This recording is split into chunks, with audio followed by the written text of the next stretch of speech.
Hello there, my name's Gary, and as you probably know, and I'm here today to sort of talk about the Robkoo R1 Wind Synthesizer.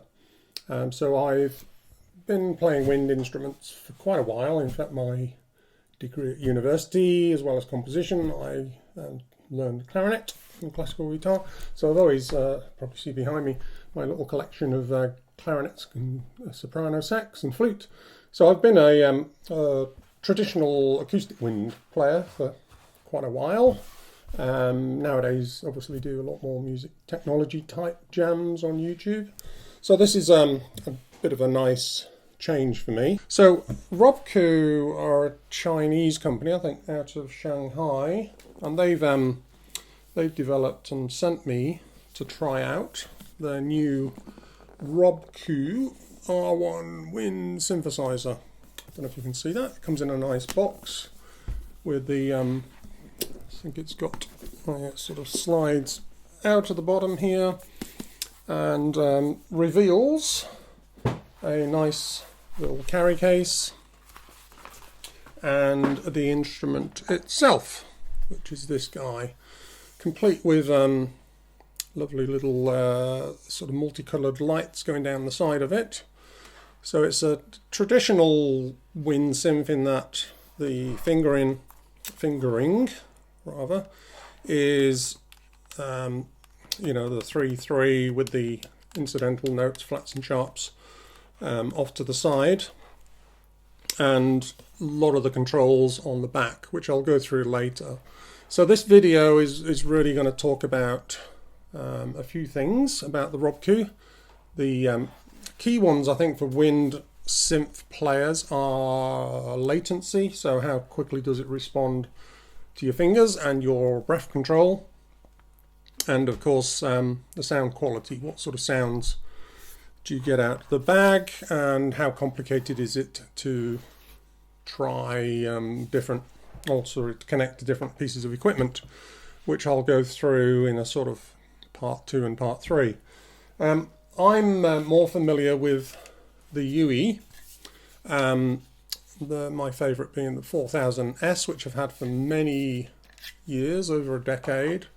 And I think the big difference out the back, which will be a deal breaker for many players, is the fact that the mouthpiece on the EWI, the Akai EWI, is part of the vibrato mechanism, so you can control the vibrato using your mouth like a traditional instrument, and the rest of it is pretty similar to the Robkoo. The Robkoo doesn't have, I hope I'm pronouncing it right, by the way, the Robkoo doesn't have any control on the mouthpiece. It literally is, I don't know if you can see that, just a piece of plastic, and then obviously the pressure, the wind pressure, is pretty important, and that's one of the things I do like about this instrument. But the vibrato, I've been finding, is either built into the sound itself, so in other words you play a note, and let's just choose a sound, so a tenor sax type thing.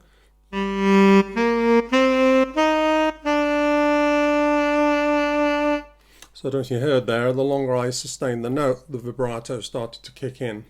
But the other more unique way it does it, excuse me, is by using a gyroscopic mechanism. So as I tilt the instrument upwards into a more horizontal position, or you can customize this, by the way, you can sort of go from there to there, or from there to there to introduce the vibrato at your control.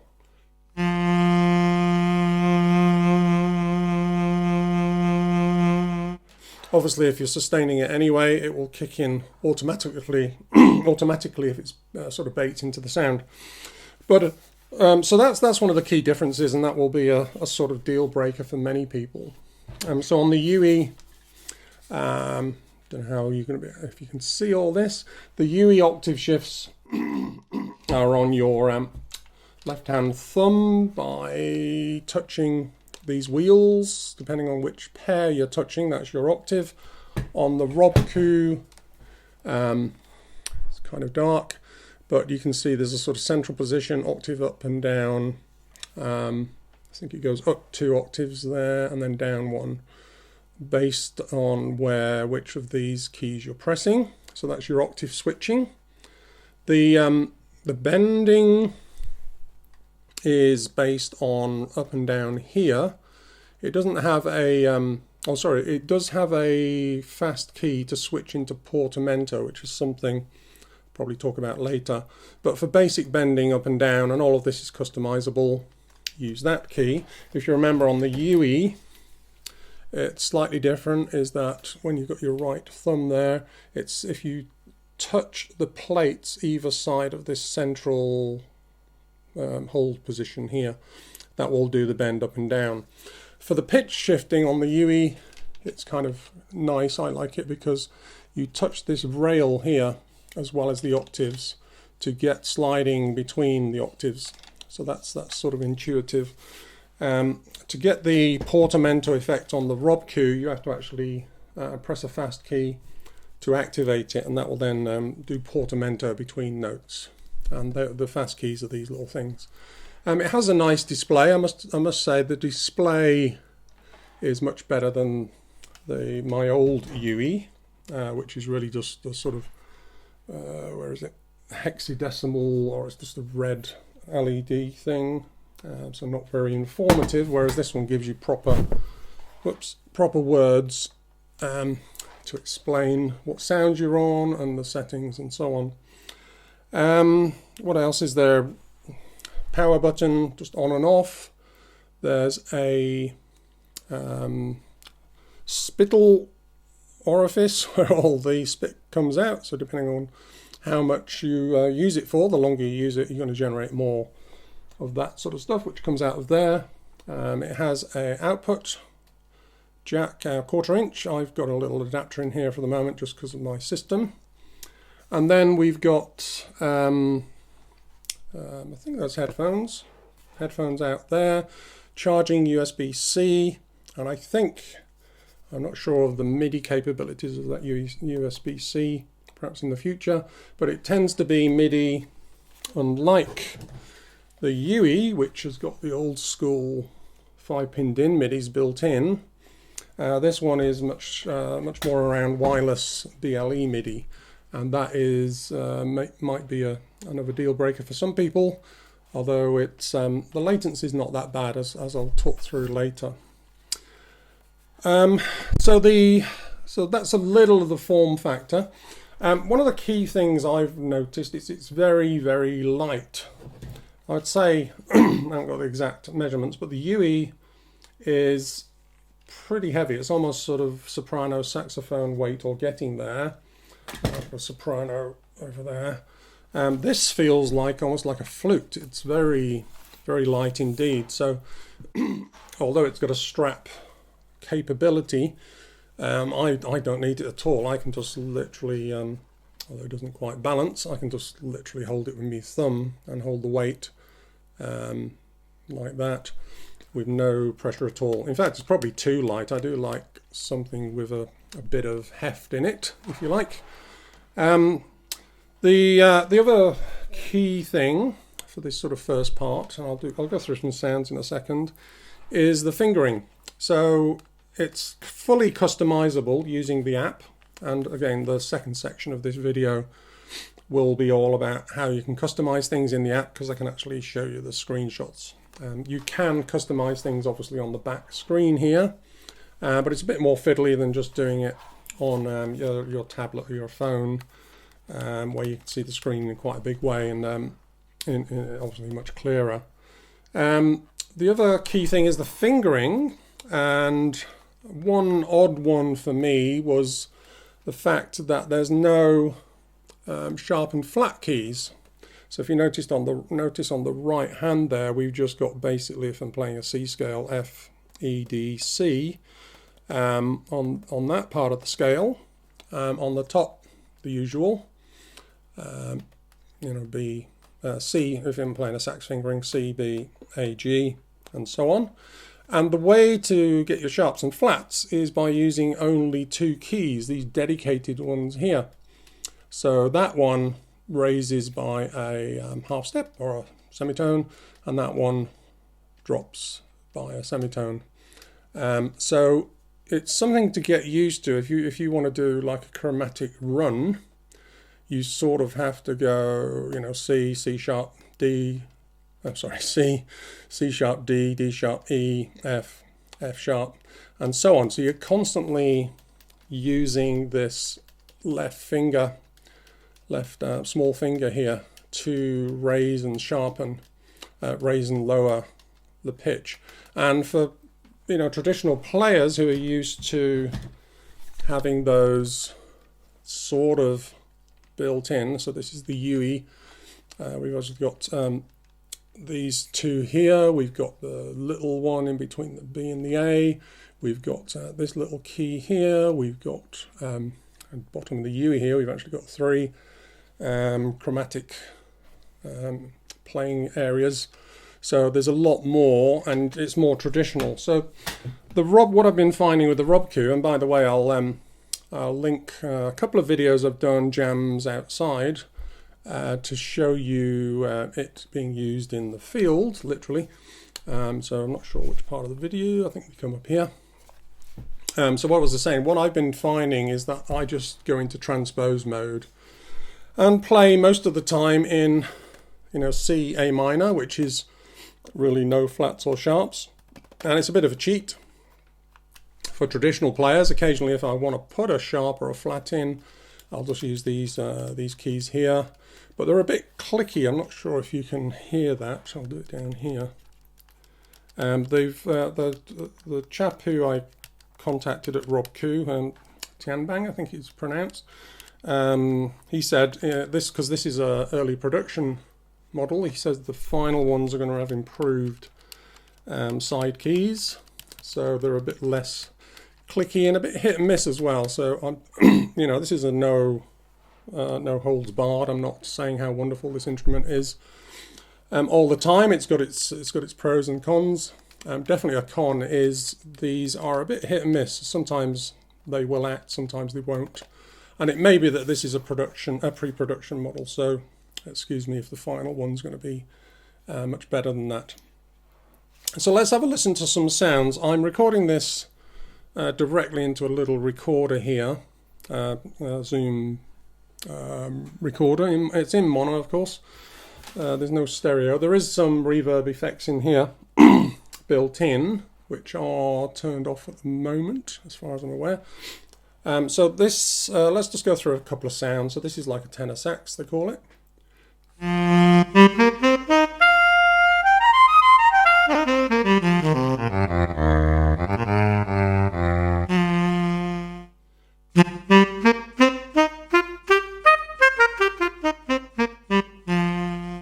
So I'm not sure how the latency's sort of coming out on the video, but there is a bit of a gap. I'd say it's, you know, slower than the EWI. The EWI 4000S, by the way, is an analog instrument, and so it's an analog engine, and the latency is pretty realistic compared with you know, real instruments. This one's slightly delayed. And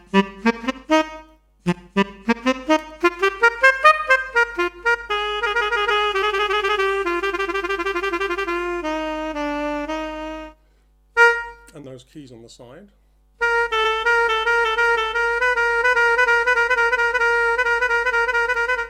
So that sharp one's a bit weird. So that's a tenor sax. I think, as you'll see in the second part, the I think it's Jamkoo, which is one of the interfaces you can Bluetooth this into, has a bunch of extra sounds, and I think there's a difference. The tenor sax you heard there, and to change the sounds, it's very similar to the EWI. Just press these side keys here. The sound quality is variable, so they're very there's sort of two types. There's premium sounds, which the ones that are built in that I was given are called premium, and then there's your basic sound fonts, I think, which are very variable, some good ones and some bad ones, and we'll hear some of those later, but these are supposed to be the premium ones. So here's a trumpet.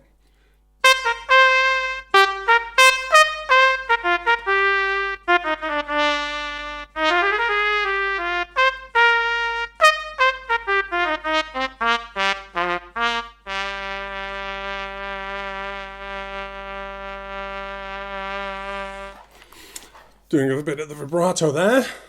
Flute sounds quite nice.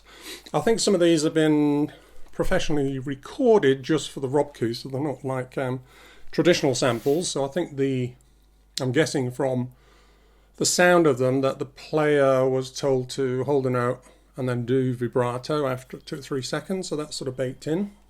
And that may, again, be an issue for some players who want their own style. Otherwise, you're sort of playing someone else's style.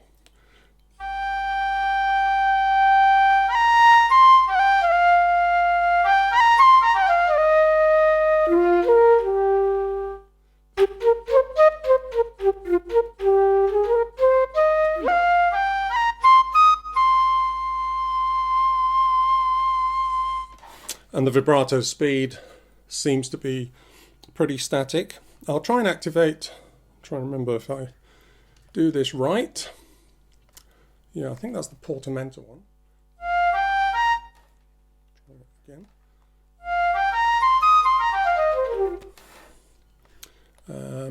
Something's activated. There's a sort of action key on the back just below the right thumb rest.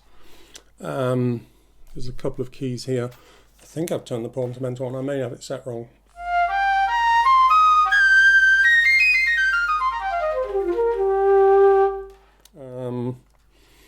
It's obviously not activated. So I can go through the settings. You can't see them. I'm just going through the menu now. So we've got like, these are the main menu settings: volume, reverb, transpose, advanced. If you go into advanced, you've got a magic button option on the third menu. I'm choosing that, and it says portamento already. So there's a magic button on there. So let's escape. So I press it. I think it's on. So I think it depends on the sound. Let's try a couple more. We've got a lot of traditional Chinese instruments in here as well. This is violin. It's really violins. It sounds like a string section, but it's useful for, as you'll see on some of my the couple of videos that I've done, I've used it as a like a pad type sound.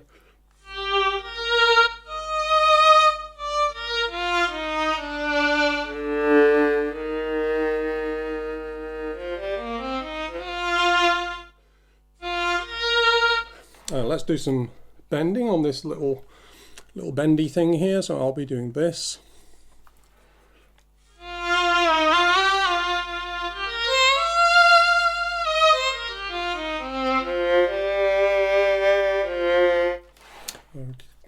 Some more sounds.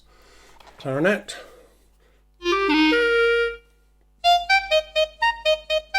Oops, it's completely off on the. That's another thing. It's a very slick instrument, by the way. It's you know, there's hardly any. You can't sort of feel the keys as much as other instruments. So you have to be sort of careful where you put your finger. If you notice, I was actually down here, whereas opposed to up here.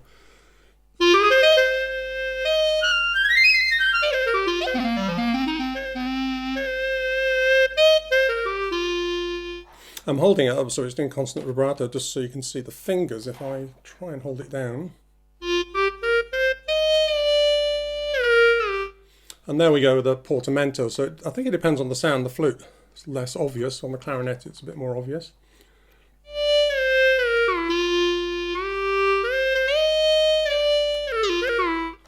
Not sure what's going on there. Portamento having a weird effect on the sound.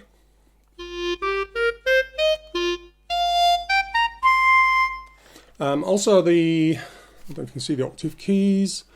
So that's your natural one, the big one in the middle, and then the one bit to the right of it when you're playing is the next octave up, and it's kind of hard, sorry it's not hard, but it's easy to miss that. You sort of got to go a bit to the right to go up the octave.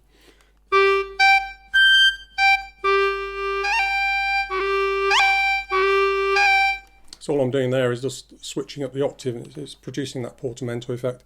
I'll turn the portamento off, see if that makes a difference.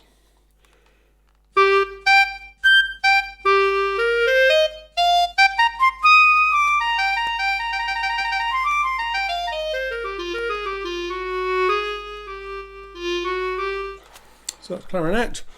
And then we've got, probably not for Western ears, whole bunch of sort of Chinese instruments. So this is a quiddy, I'm not sure if it's pronounced.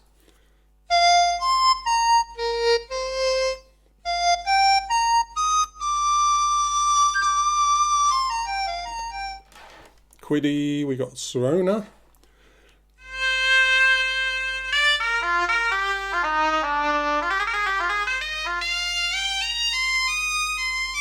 That might benefit from portamento, and because the magic key is right next to the right hand finger, you can sort of activate it pretty quickly. So it's not doing a lot on that one. Perhaps some of the sounds literally don't have it the parameters baked in. I may be wrong on some of these things because it is first walkthrough. Morin Q.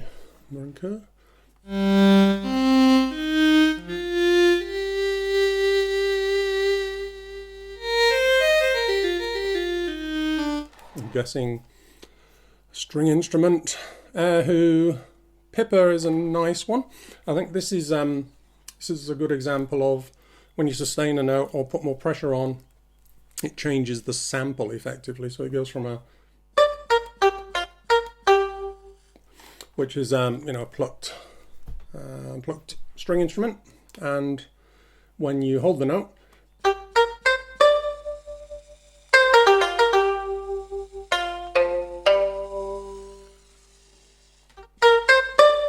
it's not doing it. I wonder if it's the portamento.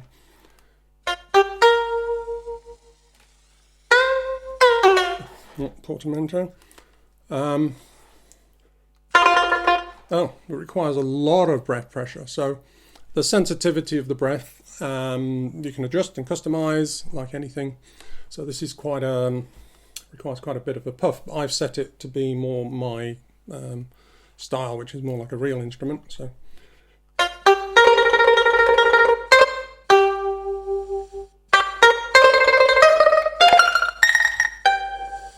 So it's not actually the increase in the breath, it's the initial velocity, if you like, of the breath. So when I do strong, when I do less strong.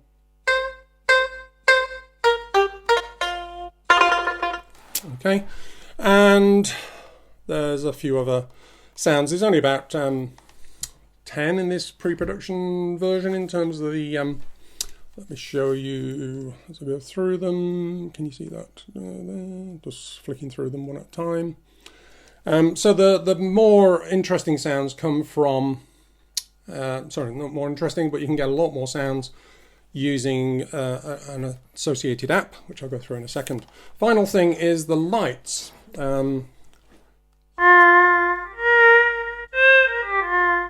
So let's just choose the sax again. I think sax is one of my favourite sounds. So these lights down the side can respond, and they're quite nice, particularly at night, respond to you blowing on the notes, etc.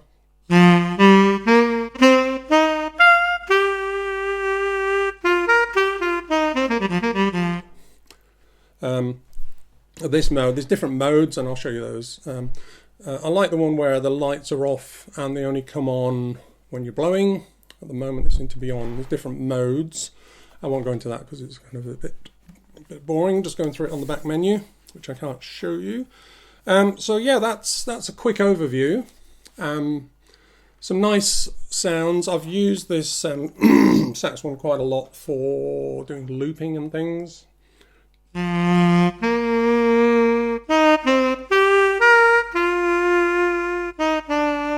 try and put is that going to work? A bit of reverb on. So this is some blue sky, Strymon blue sky, bit of shimmer.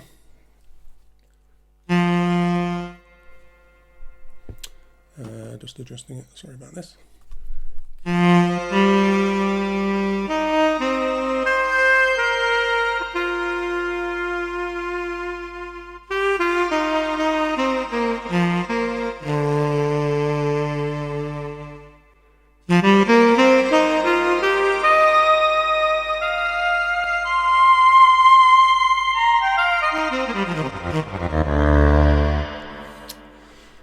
Too much of that. Right, we'll go to part 2 now. So I'm going to connect up my iPad mini via BLE, which is pretty straightforward. It's pretty straightforward to activate it. I think it's actually on all the time, which is obviously drained the battery. I found that the rechargeable built-in battery, and it's recharges to the USB, is it's sort of quickish. I think it charged in half an hour, and I can play for like 3 or 4 hours, it seems. That's just a rough guesstimate. But I'll see you in part 2. Welcome back to part 2. So what I want to talk about now for the next section is using the R1 or the Robkoo in conjunction with other devices. It uses a technology called BLE, which stands for Bluetooth Light Energy, I think, which suggests that perhaps it may not be super long range. I'm using it at the moment, very short range, just so you can see. I am recording the screen, so I'll put that much larger in this area in a second. But it's really, the sound, if you want to adjust the settings to a very minute degree, or you want to incorporate more sounds and have more sounds available, or by using the internal routing of your setup, you can obviously connect to other digital audio workstations or other instruments, that sort of thing. So, and there are devices that you can get which will take BLE into a box, and then you can connect it to hardware devices, which I've got a few over here.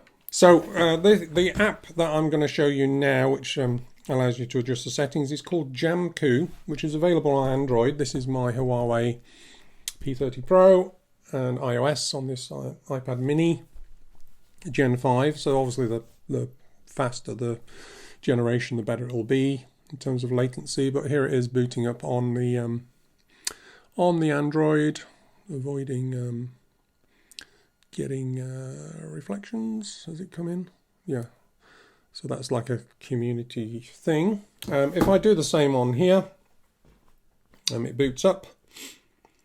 Loading latest version, and then what I normally do first is go to local, press the local button, and pull up one of my sets. It has this concept of sets, which are groups of sounds. So I think it assumes you're going to do like a performance, and you need all your sounds laid out in front of you. So like Gary Test here, you can see as I'm scrolling across, there's a whole bunch of sounds which I preloaded into that particular set. So I imagine you're doing a performance and you want to quickly step through these. And it has pretty pictures. I think we're just loading in off the internet, which is a bit slow in here. So the first thing to do is obviously get it connected. Sorry, I'm just blowing all the spittle out. So if I press the MIDI button top right, it brings up any MIDI devices that the app already knows. So press the settings button, and you can see R1 has got no information at the moment, so we need to connect it. So I just need to press the connect button, and it's pretty quick. If it's been connected in the past and it's been paired. And the little settings icon on the right, that brings up all your lots of configuration options. We'll go through some of those later because they're a bit dry. But let's listen to some sounds. So true flute.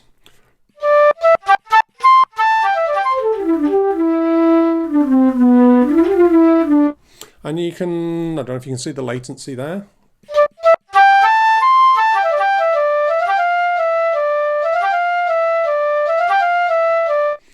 I'm guessing you can hear the click of my fingers. That'll give you an idea of how quickly the notes are.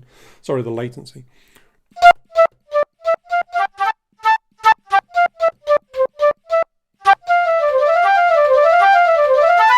Obviously, you can do fast runs and things, but you've got to sort of think a bit like an organ player, think slightly ahead. Yeah. So this is your sound browser, Bamboo Master.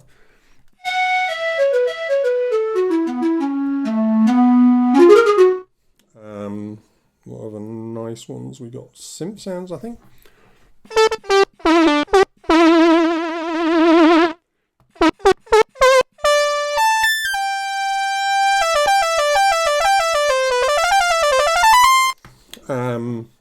And then traditional instruments and so on and so forth. Each of the sounds you can configure. There's a little icon on the top right of each little box, and they take you into some configuration options like transposing, pitch bend range, which octave you're playing in, and adding reverb. So let's add some reverb to this flute. If my finger will be recognized. I'm going to tune it down to A. Let's see what happens.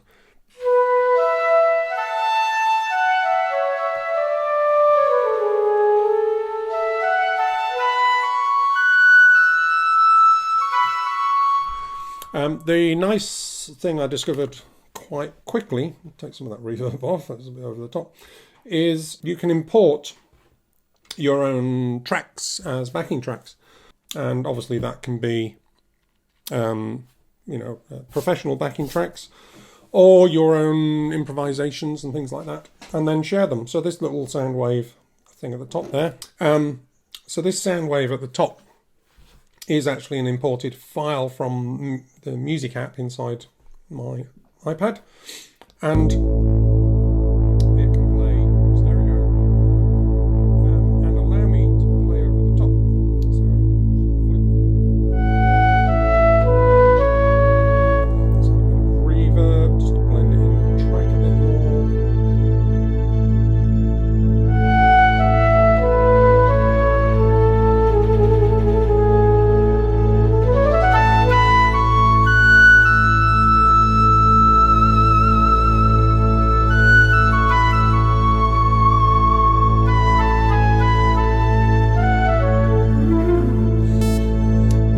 Or you can actually record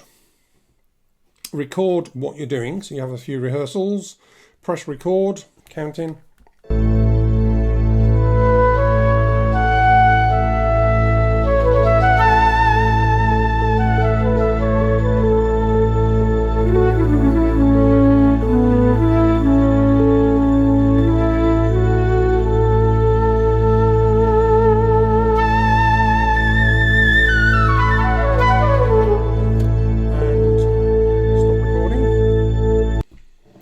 And then it immediately takes you into this screen, which is kind of cool. It allows you to share your wonderful performance. You can actually change the performance volume, which is the R1, against the backing track, and then just save it or post it. So the posting is assuming you've logged into the Jamkoo community. You can then share these performances. So I click post, you can see it processing. It's asking me if there's any text. There's some built-in text. Gary, it's time to like this. Gary's R1, sorry. Time to hit like. So I've just called it Gary Test. Hit post, and it's now posting that performance off to the community with that cover. You can change the covers and things of each piece. And it's a nice way to quickly share your wonderful creations. So it's over, I think I'm using my 4G network at the moment. But it wasn't a very long piece, unless, I'm not sure if it uses the rest of the backing track actually. I think it just uses the bit you've performed over. So it might take a while, but so that's a nice social element, and you can obviously get backing tracks from other people, play over the top of them, that type of thing. Now if I go into the community, I've got the Explore community, and there's my piece, I think. Or perhaps it doesn't show my pieces, but there's other people's. Let's just play one at random, one that's gone up. Chinese one there. We've got any English ones, just so I know what it is. No, we'll go with Chinese. No idea what it could be, but it's a nice way of... where's the play button on that one? So I'll go into that. You're going to play... I think it's trying to play. I think you just... So it's 4 minutes long. I won't play the whole thing, just to show you. And you can skip forward, I think.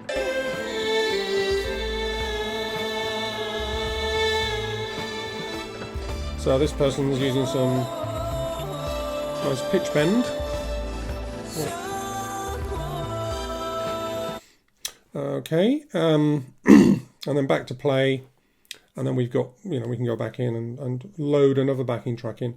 I think I have to delete the previous backing track, and then you can see I've got a tab here to add another backing track, and then I can go into my Apple Music library. So if you've got things saved as MP3s, then everything's great. Settings, let's go and look at some settings, because for those who are considering using one of these, kind of want to see what's available, and it's pretty extensive, and I think there's ones being added all the time in latest firmwares and things.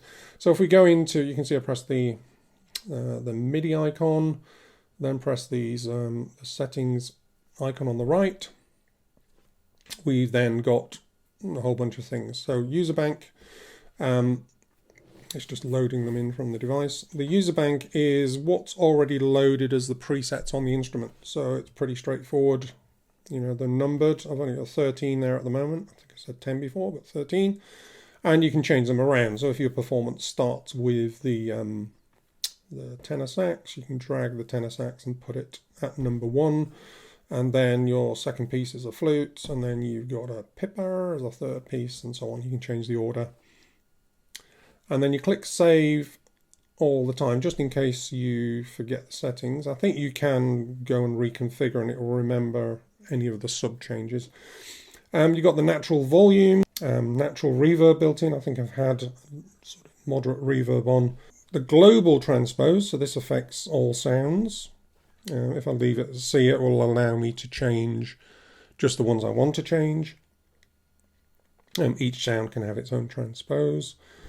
The patch bank, factory octave offset, so do you want to start as a low octave or a higher octave? The magic button I mentioned in the first part, so I can choose portamento. You can define what you want these keys to be here. The next patch, previous patch, which is what I got it set up as. The pitch bend wheel you can also assign to portamento and pitch bend down, or sound 2 and pitch bend down. So that's these controls on the bottom here. They're useful for performance, of course. The motion control, so this is the interesting one. I'll put it at the top so we know which one we're on. Vibrato, so it could also be, this is the tilting up, so as you tilt up the motion control, the gyro can send things. At the moment I've got it set to vibrato, but you could have it to portamento to allow you to sort of tilt up, and then you're sliding between the notes, tilt back down, and you're not sliding. I've got it set to vibrato because it's one of the few ways that you can decide when you want that vibrato to kick in, and there's others there. The motion angle is interesting. I think I've got it at the most vertical, meaning I have to go pretty extreme before I see the result, or I can set it to level 1, which means a tinier movement. It may be the other way around, so don't quote me on this. But you can see you can set that particular angle of motion.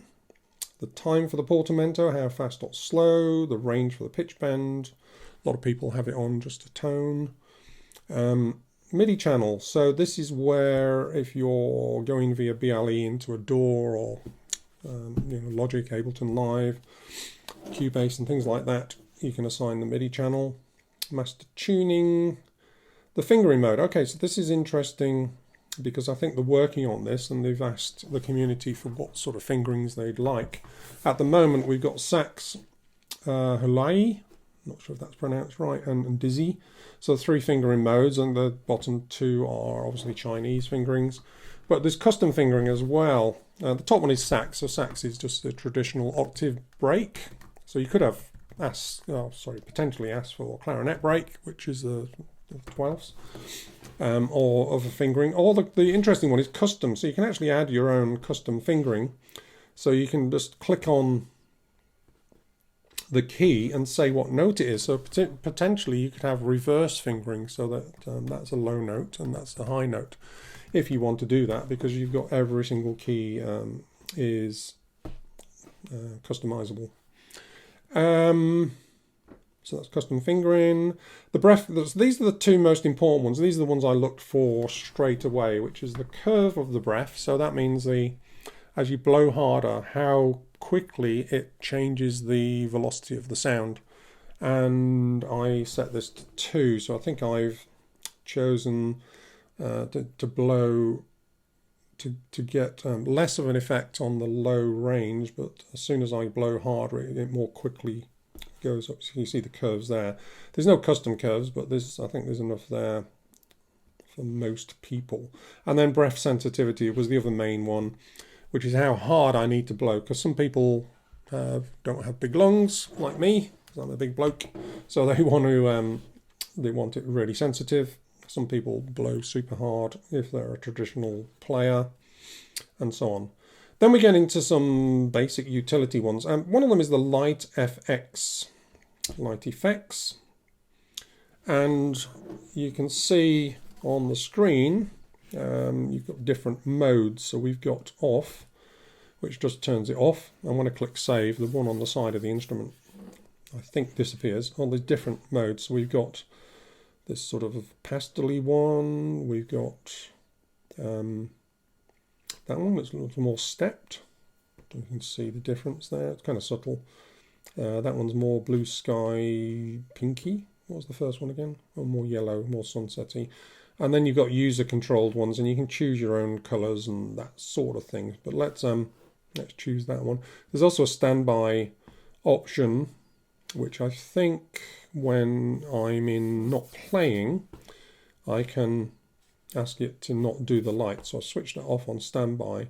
So now when I click save, it's going to send all of those across, and you can see it's switched off now, which is kind of cool. And it will only come on when I play.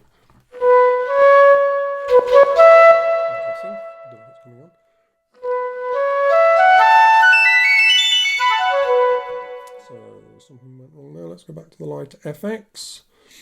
Oh, it's off. So I think I turned it off on the breath control, which is the whole point.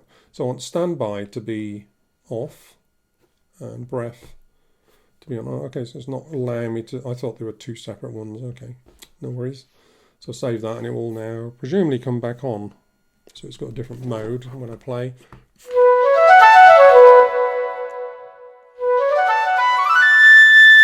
Getting a bit of the old spittle noises there. I've been assured that that's being addressed.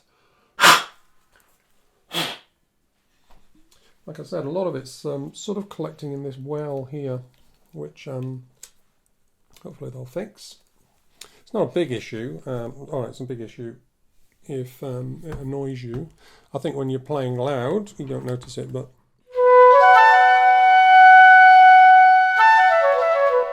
and also it's pretty cold here, so in a normal environment you're not going to get as much condensation. Back to the settings, I think we're nearly done. If there's any questions about any of this, please ask in the comments. I've probably missed a few key ones. Auto shutdown, display sleep. Is that? Oh no, that's the display when that goes to sleep. And then version information, factory reset, and things like that.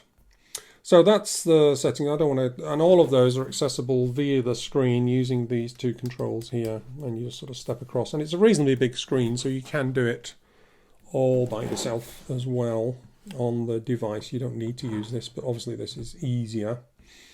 So I think we've gone through most of this. If I wanted to add, the only other things I think I haven't talked about is like adding sounds and browsing. So if I go back to add set, it gives me the option of adding. So we've got a default cover. I can give the set a name, click add. Come on. Click add, don't change. I think I've got to give it a name. Typical. Let's give it a name, blah, blah, blah. Done. Now I can add a sound. Then you can browse through, sorry, what did I call that one? That was all right. Now you can browse through the patches, and some of these are coming from online, some of them are built into the app, as far as I'm aware. So it's adding a patch library. It feels like it's coming from the cloud, and you can see there's a lot of ones to choose from here. A lot of these are not premium sounds, so The ones I've already downloaded are grey, but if I wanted like an oboe, I press oboe, click add, and it's added it to the user bank. And I think because that's a sound font, it's pretty quick. But let's say I wanted an oboe and a harmonica, add to my set. I'm doing a oboe piece followed by a harmonica piece, and there's the two things there. Picture for an oboe is a saxophone, not sure about that. And let's add a bit of reverb to the oboe. So this is ready for performance.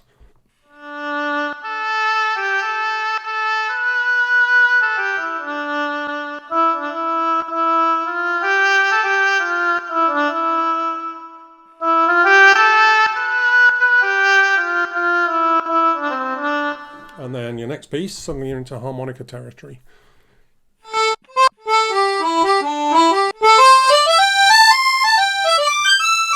Doing a lot of these pentatonic minors at the moment.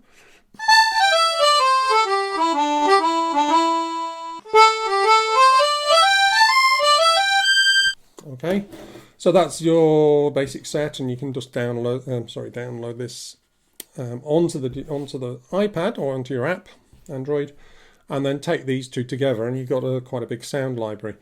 I did ask Robkoo how you get the sounds from here onto here, and it wasn't obvious how you do that.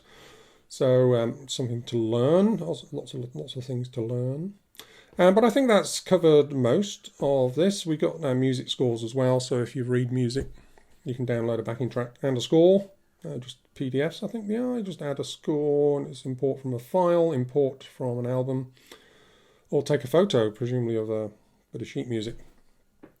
So you can have patches and scores, and then you're kind of ready for a performance.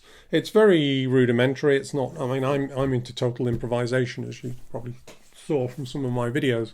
So I'm not really into, loading other people's music and playing over backing tracks. But I think a lot of people like to do that, and it's a great instrument to learn on.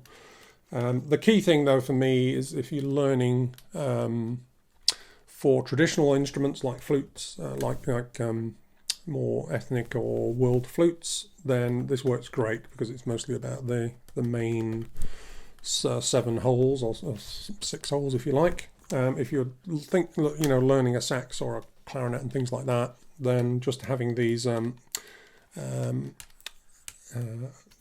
chromatic keys here on the side is not ideal because it doesn't translate onto a real instrument as much. But this is a great way of performing and learning and playing with others and things. So on that note, hopefully it's been useful, and if there's any questions, please shout. If there's anything I missed, particularly from the manufacturers, please tell me. Or if there's anything I said which is completely wrong and doesn't put you in a good light, please say so too. But overall, I think it's a great little device. I really love the lightness of it. Like I said, you can, let me just turn this off. You can, to sleep, you've got to press this button for quite a while. Power off, yes. Go away. Let's pull up the bag. So, for very little space and weight, it's the sort of thing you could carry everywhere in this little bag. I think it feels a little fragile for me. You do feel like you could just snap it. I think it's made of a very strong plastic, but I'd probably get a hard case for it like I do with my EWI, which has got a sort of traditional soprano sax case. So this would be fine for just walking around safe areas, but if you're travelling with it properly, then a hard case would be super useful. But yeah, great. Hope you enjoyed that. Hope it gave you some insight into this new, as they call it, instrument of the future. There are a lot of wind instruments to choose from, so your mileage may vary depending on what type of sound you're after, what latency, that sort of thing. But it's a very affordable thing. I think it's in the 450, 500 US range, maybe wrong, which is about cheaper than most of the wind synths. I'm not sure what the final price will be in the West And again, someone may be able to chip in with that. But thanks, hopefully you enjoyed that. Bye.